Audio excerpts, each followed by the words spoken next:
अस्सलाम वालेकुम जी, welcome back to my YouTube channel. आज आपके साथ ऑथेंटिक पेशावरी मटन दम्बुक्त की रेसिपी शेयर करने लगी हूँ। ये जो गोश्त बनकर तैयार होता है ना, बहुत ही फ्लेवरफुल बनकर तैयार होता है और एकदम ऑथेंटिक रेसिपी मैं आपके साथ शेयर करूँगी। रेसिपी को आपने आखिर तक देखना है। इस ईद पर आपने इस रेसिपी को ज़रूर ट्राई करना है। यकीन करें, आपने बहुत सारी रेसिपीज़ हम ट्राई करते रहते हैं, लेकिन ये जो रेसिपी है ना, बहुत ही कम मसालों के साथ बनाकर तैयार की जाती है, लेकिन खाने में बहुत ही जायकेदार पूरा आपको इसमें गोश्त का जायका मिलता है और बहुत ही सॉफ्ट, इतना कि मक्खन की तरह मुंह में जाते ही घुल जाएगी, बनकर तैयार होता है। तो चलिए देख लेते हैं इस मज़ेदार सी रेसिपी को किस तरह से बनाना है। सब्सक्राइब करें ice and spice YouTube channel को, साथ में घंटी का बटन प्रेस करके ऑल पे क्लिक करें और पाएं डेली अपडेट। बिस्मिल्लाहिर्रहमानिर्रहीम। तो जी बिस्मिल्लाह करके रेसिपी को बनाना स्टार्ट करते हैं। 1 किलो की रेसिपी मैं आपको देने लगी हूँ। यहाँ पर मैंने लिया है मटन और इसमें ना अपने लैम्प का जो मीट होता है, अपने वो वाला लेना है। उसमें जायका बहुत ज़्यादा होता है। और दूसरी बात ये कि आपने इसकी जो बोटियाँ हैं ना, वो मोटी मोटी रखवानी है। बिल्कुल छोटी बोटी होगी तो आपका जो ये रोश है ना, ये बिल्कुल कचरा कचरा सा हो जाएगा, छोटी छोटी सी बोटियों में कन्वर्ट हो जाएगा। तो मोटी मोटी आपने बोटी रखवानी है।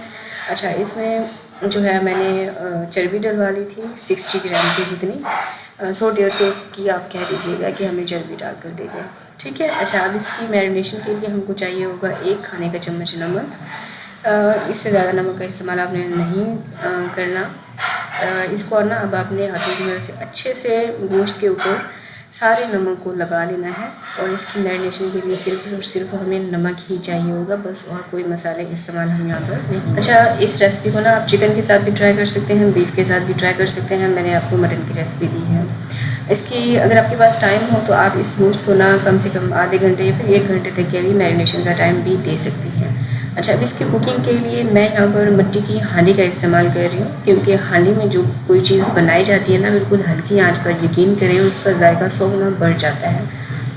आप इसको कढ़ाई में या अपने किसी भी बर्तन में इस्तेमाल बना सकती हैं, ये ज़रूरी नहीं है।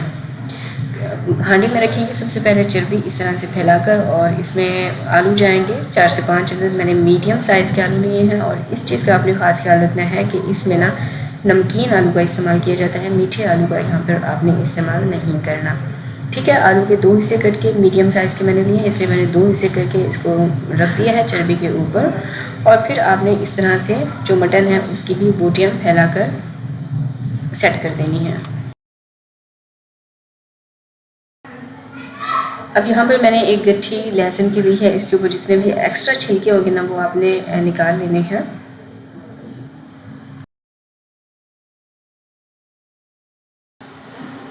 अच्छा, मुझे ना लहसुन खाने में बहुत ज़्यादा पसंद है। इसका जायका भी स्पेशली गोश्त में बहुत लाजवाब आता है।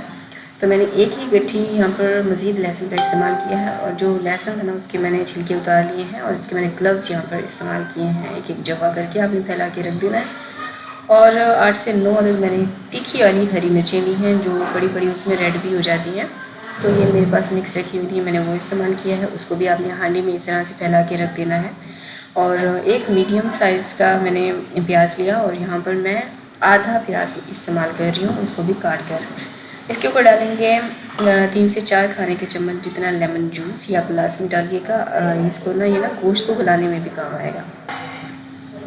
अब यहाँ पर एक हमें इस मिट्टी की हांडी को कवर करने के लिए ना हमें आटा चाहिए होगा। और उसके लिए मैंने लिया है 1.5 कप आटा। और इसको आपने मीडियम सॉफ्ट डो गूंद कर अच्छे से तैयार कर लेनी है।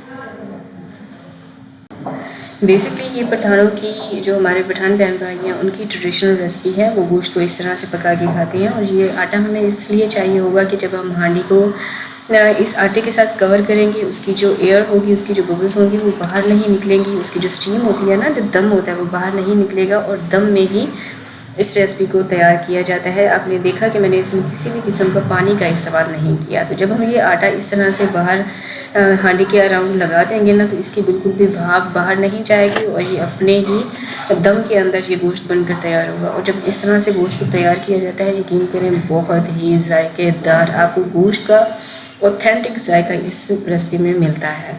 तो ये देखिए, मैंने अच्छे से आटे को अप्लाई कर दिया, इसके ऊपर हांडी के ऊपर ढककर रख दिया है। और इसको आपने स्टार्ट में जो है 5 से 6 मिनट तक के लिए हाई फ्लेम पर पकाना है। लेकिन क्योंकि मैं हांडी में पका रही हूँ तो इस पे भी आपने मीडियम आंच रखनी है, क्योंकि अगर आप हाई फ्लेम पर हांडी को जो है रखेंगे तो आपकी हांडी तिलक सकती है या फिर टूट सकती है। स्टार्ट में आपने मीडियम लो आंच रखनी है। जब देखें कि 5 से 6 मिनट गुजर चुके हैं और आपकी हांडी अच्छे से गर्म हो चुकी है, फिर आपने ये आंच रखनी है जो मैं आपको अभी स्क्रीन पर दिखा भी चुकी हूँ। बिल्कुल जितना लो आपकी आंच हो सकती है ना, उतनी लो आंच पर आपने इसे पकाना है। लेकिन हांडी के ऊपर आपने कोई भी पत्थर वाली हैवी भारी चीज़ लाजमी रखनी है, ताकि जो आटा हमने लगाया है ना उससे बबल्स बाहर ना निकले, सेक जो आपका है ना, जो प्रेशर है वो बाहर ना निकले। अगर वो प्रेशर बाहर निकला तो फिर आपका जो गोश्त है वो पकने में ज़्यादा टाइम ले सकता है।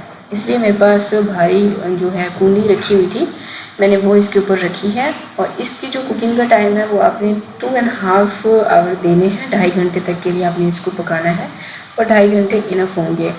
बाकी डिपेंड भी करता है कि आप इसको बीफ, ये जो रोश है बीफ में तैयार कर रहे हैं, मटन के साथ तैयार कर रहे हैं, या फिर जो जानवर है वो कैसा है।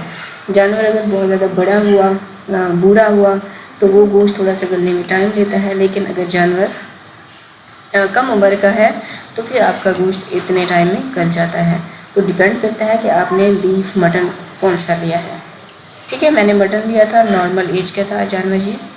और 2.5 घंटे पकाने के बाद ये देखें इतना सॉफ्ट, इतना लाजवाब, डिलीशियस, जूसी ये गोश्त बनकर तैयार होता है। यकीन करें एक दफ़ा ना आप इसको, मेरा तो इंतहाई फेवरेट है, मुझे इसी तरह से गोश्त खाना पसंद है। तो आप भी इस रेसिपी को इस बकरा ईद पर लाजमी बनाएं। और जो मेरे पठान बहन भाई हैं वो तो बनाते ही हैं, खाते ही हैं। और ये मैंने आपको 100% ऑथेंटिक रेसिपी दी है। बहुत से लोगों को मैंने देखा है वो इसमें गर्म मसाले का भी इस्तेमाल कर रहे होते हैं, उसमें काली मिर्चों का इस्तेमाल कर रहे होते हैं।